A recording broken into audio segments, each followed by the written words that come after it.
Tirupati development urban authority chairman గా dollars Diwakar Reddy బాధ్యతలు స్వీకరించారు.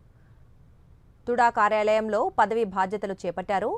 ఈ సందర్భంగా శ్రీకాళహస్తి ఎమ్మెల్యే బొజ్జల సుధీర్ రెడ్డి తుడా చైర్మన్ ను శాలువాతో సత్కరించారు.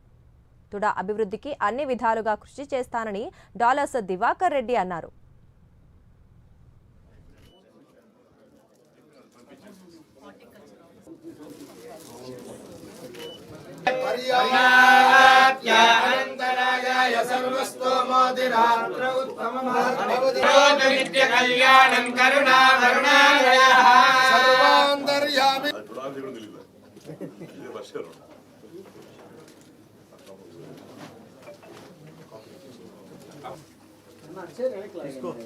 ఇంకా కొద్ది సైడ్